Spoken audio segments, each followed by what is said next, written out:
చాలామంది గులాబ్ జామ్ చేయడం అంటే అవి చాలా గట్టిగా వచ్చేస్తాయి లేదా పగిలిపోయి వచ్చేస్తాయి, అస్సలు చెయ్యలేము, లేకపోతే సాఫ్ట్గా రావు అని అనుకుంటారు.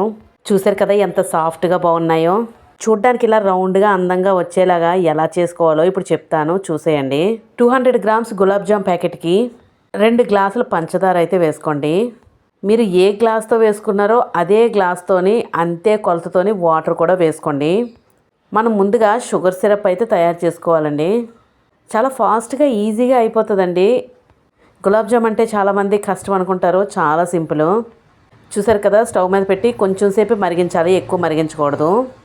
నేను ఎప్పుడు gulab jam packet MTR company అయితే తీసుకుంటానండి. పౌడర్ అంతా ఒక ప్లేట్లో అయితే వేసుకుంటున్నాను. చాలామంది పిండి కలిపేటప్పుడు ఈ మిస్టేక్ చేయడం వల్ల ఉండలు అనేవి గట్టిగా వచ్చేస్తాయి, లేదు అంటే పగిలిపోయి వచ్చేస్తాయండి. అలా కాకుండా కరెక్ట్గా రావాలి అని అంటే నేను చెప్పిన ప్రాసెస్లో అయితే చెయ్యండి. ముందుగా ఈ పిండిలోని నార్మల్ వాటర్ అయితే వేసుకోండి.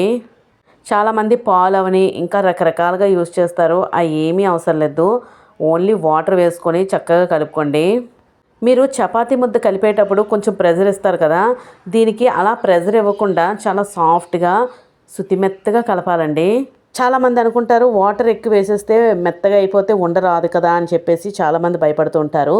ఆ మిస్టేక్ చేయడం వల్లే ఉండ అనేది పగిలిపోయి గట్టిగా వస్తూ ఉంటుంది. అలా కాకుండా చూసారు కదా, మనకి ఆ బ్యాటర్ అనేది చేతికి ఎలా అంటుకుంటుందో నాకు, మీరు ఆ టైప్గానే చేసుకోవాలండి. అలాగైతేనే మీకు ఉండ అనేది పర్ఫెక్ట్గా స్మూత్గా సాఫ్ట్గా నోట్లో పెడితే అలాగ కరిగిపోతుంది. చూసారు కదా, నా చేతికి అంతలా అంటుకున్నా కూడా కలుపుతున్న కొద్దీ వాటర్ తేమ అనేది పోతుంది, ఆటోమేటిక్గా సాఫ్ట్గా అయితే తయారవుతుందండి. చూసారు కదా, ఇంకా నా చేతికి అయితే అస్సలు అంటుకోలేదు, కానీ ముద్ద మాత్రం చాలా సాఫ్ట్గా మెత్తగా అయితే చాలా బాగా వచ్చిందండి. ఇక్కడ సిరప్ చూసినట్టుగా అయితే చక్కగా మరుగుతుంది కదా, ఎక్కువ పాకంగా రావవసరం లేదండి, నార్మల్గా మరిగితే చాలు. ఇక్కడ నెక్స్ట్ వచ్చేసరికి యాలకుల పొడి అయితే కొంచెం వేసుకున్నాను ఫ్లేవర్ కోసం. ఇంకా ఉండలు వచ్చేసరికి కొంచెం సాఫ్ట్గా ఇలాగా చేతులు చూసారా సెంటర్లో పెట్టుకొని రౌండ్గా అయితే చుట్టేసుకుంటే అస్సలు ఎక్కడ మడతలు రాకుండా చక్కగా రౌండ్గా అయితే వచ్చేస్తాయండి. చాలామంది ఫింగర్స్ మధ్యలో పెట్టి చేస్తారు, దానివల్ల కూడా కొంచెం మడతలు అయితే వస్తాయి. అలా కాకుండా హ్యాండ్ మధ్యలోనే కరెక్ట్గా స్మూత్గా రబ్ చేయాలి, అప్పుడు మీకు బాల్ అనేది రౌండ్గా వస్తుంది. ఇంకా పాన్ పెట్టుకొని కొంచెం ఆయిల్ అయితే వేసుకున్నాను. మంట అనేది హైలో పెట్టేస్తే త్వరగా మాడిపోతుందండి, లోపలైతే కుక్ అవ్వదు. సిమ్లో పెట్టుకొని నిదానంగా వేయించుకోవాలి. ఆయిల్ చక్కగా మరిగిన తర్వాతే వేయండి. అలా సిమ్లో పెట్టి ఇలా గోల్డెన్ కలర్ వచ్చినంత వరకు మంచిగా అయితే వేయించుకోండి. అలాగైతేనే లోపల కూడా చక్కగా కుక్ అయ్యి తినడానికి చాలా సాఫ్ట్గా అయితే బాగుంటుంది గులాబ్ జాము.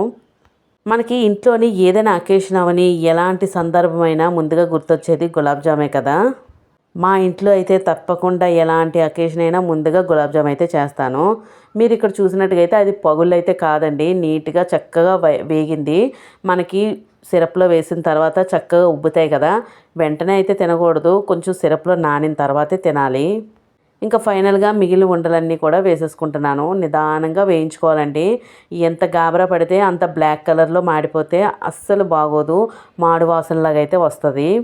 చూసారు కదా, ఇవి కూడా చక్కగా గోల్డెన్ కలర్లో వేయించేసుకుంటున్నాను. ఇంకా వీడియో చూస్తే ఎవరైనా లైక్ ఇవ్వకపోతే ఒక లైక్ అయితే ఇవ్వండి, అలాగే ఛానల్ని సపోర్ట్ చేయండి, సబ్స్క్రైబ్ చేసుకోండి. మీ ఫ్యామిలీ ఫ్రెండ్స్కి ఎవరికైనా ఈ వీడియోని షేర్ అయితే చేయండి. ఇంకా గులాబ్ జాములన్నీ చక్కగా సిరప్లో అయితే వేసేస్తున్నాను. అవంతా చక్కగా సిరప్ అయితే పీల్చేస్తుంది. మనకి గులాబ్ జామ్ చేసుకున్న మరుసటి రోజుకైతేనే గులాబ్ జామ్ మంచి టేస్ట్గా అయితే ఉంటుందండి, వెంటనే తిన్నా కూడా అంత టేస్ట్ అయితే ఉండదు. చూసారు కదా, సిరప్ అనేది మనం కరెక్ట్ కొలతతో పెట్టుకుంటే ఎక్కువ వేస్ట్ అవ్వకుండా ఉంటుందండి, అవన్నీ నానిపోయి కరెక్ట్గా సరిపోతుంది. లేదు మేము సిరప్తోనే తింటాము అని అనుకుంటే మాత్రం సిరప్ ఎక్కువే ఉంచుకోండి. ఇంకో గ్లాస్ తయారు చేసుకున్నా పర్వాలేదు, పంచదార అనేది యాడ్ చేసుకోవచ్చు. ఫైనల్గా నోరు గురించి గులాబ్ జామ్ రెడీ అయిపోయింది. మీరు ట్రై చేసి ఎలా వచ్చిందో కామెంట్ చేయండి.